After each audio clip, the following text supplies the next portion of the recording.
se zahvalim svim našoj podršci, donatorima koji su sa nama ovde gradili ovako jednu kuću za decu. Ovo su glavni donatori, Adora Living Solutions i 21st Century Zlatibor. Bravo. Bio nam je čest što smo mogli da pomognemo jedno sretnije dečanstvo za dečaci.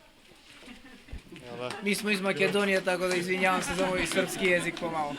Bravo, hvala vam. Naš svetski sportaš Novak Đoković Nole, само вие не волите, него он е идол, наша гордост, полност во Македонија. Сите македонци навиват за наша Ноле, да знаете. Значи не е само ваш и наше, да знаете. Divno. Светска гордост. Hvala najlepše.